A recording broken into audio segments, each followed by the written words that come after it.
Hi there, Michael Bovee with DebtBytes. Thanks for tuning in to our YouTube channel. Today I want to talk about how to pay a debt collector. Okay, our YouTube channel is focused on resolving triage situations, debt collection, can't pay your creditor.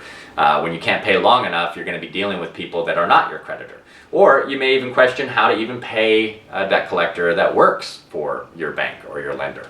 This is a evolving topic, or at least it has been since I got started in the debt relief services industry back in '94. I didn't trust anybody, and there was enough horror stories that I experienced working with people, or that people came to me and shared with me back then, where it was more like the wild, wild west, and almost anything goes.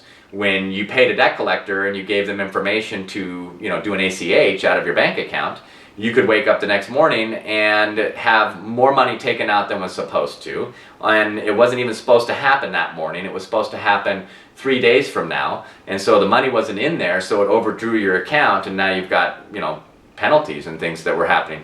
It was so common that back then that I wondered at the time, as a greenhorn in the industry, whether or not that wasn't just built in. These accidents, these payment accidents weren't built into the business model of collection.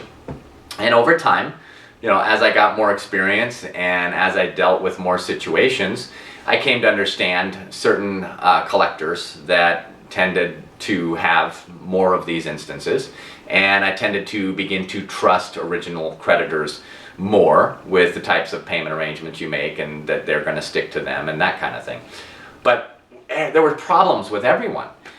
What's changed, and quite a bit has changed, is that today, right, so it's 2016, we have the CFPB, that's the Consumer Financial Protection Bureau, we had the recession, and Dodd-Frank came out of that, and the CFPB, a federal agency, very active, dealing with banks and debt collectors, came from that. And they are good at what they do. Up until that point, we saw a lot more consistency in, certain debt collectors. You just didn't have to worry about if there was an error. It was corrected right away because it was a human error and not a quote-unquote part of the business model thing.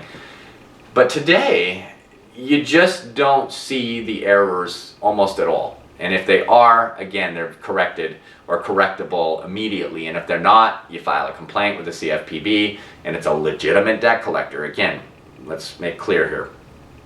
The content of this video is very particular to a legitimate debt that you owe, that you're trying to resolve, you're trying to set up a payment plan or a settlement, and you get that money to them. And you're dealing with a legitimate lender or a legitimate debt collector, a legitimate debt buyer, a legitimate collection attorney, okay? There are a lot of scams out there, so what I'm sharing in this video has nothing to do with those. You never give any payment information to those guys. If you have, I have a video up about that and a page up on the website. Check that out for scammers, okay? But this is legitimate stuff and you're trying to resolve it. So in today's environment, I want you to use a payment method that you can track. And by track, I mean like right now track. So I want you to pay with your bank account, okay? Why? Because you can have immediate access to prove that that money was taken out of your account if this debt showed up sometime later. Like, you settled it, say you owed 10 grand, you paid 5 in a settlement, and they got the money, and then 9 months later somebody's trying to say you need to pay them the 10 grand or the 5 grand. You get everything documented. I have videos up about that and pages on our website, what to look for in a debt settlement letter and that kind of thing. But once you have it documented, you want to attach proof that you paid with that documentation. And then you have everything you need to correct any errors if anybody tries to collect that from you later, or if you need to show a credit bureau that no, this is resolved. This shouldn't even be on there like this. It actually is paid. There's a zero balance owed. And that can happen because, again, human error, systems errors as well. So you want that information, you want it available to you, you want to be able to track it. A couple of things that I encourage you to think about doing. Not use prepaid cards, not use anything, unique, okay, I get it. There's a mistrust of debt collectors, and there's maybe even, for some of you watching this video, there may be a mistrust of the entire financial services industry. And you know what? Go with that if that's what you want to do. But just realize that you could complicate your situation later if you don't have a trackable means to show that you paid this. Okay, so here's what I recommend my clients do for many years, and it works.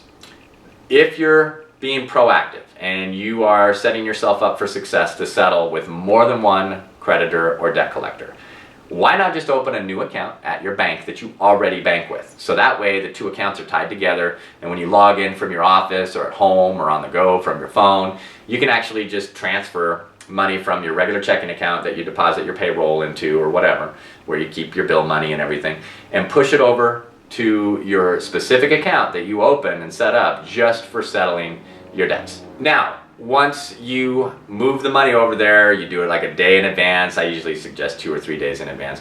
Get the money over there, it's for a specific purpose. Once the money's out, then there's very little money left in there. And again, the next settlement, you can do the same thing. Time your settlement, you get the letter from them. Letter says as long as the payment's by the 20th of the month, you put the money in there on that next settlement on the 17th, and again, it's drafted and there's little money in there. And you just repeat that process, okay? And now you have real time in your bank access from wherever you're at if you ever need that information, but you have that extra layer of protection where you gave them an account number for an account that's really never going to have more than that what's needed in there anyway. So you can kind of protect yourself from the snafus of yesteryear, even though those really don't exist much anymore, but it will give you that extra measure of confidence, okay? If you're just making one, or you've just got a couple things that you're going to do and you're taking what I'm saying seriously, you can typically just use your bank account. And if there is any problem, I want to know about it. And so does the CFPB, and so does your Attorney General, your state Attorney General. They take these things more seriously than ever before, and the activity that we're seeing in resolving any kind of issues like this is almost immediate. And again, we're talking about legitimate things, legitimate lenders, legitimate collectors. Let people know about it, let me know about it, and I'll help you resolve that. See you in the next video.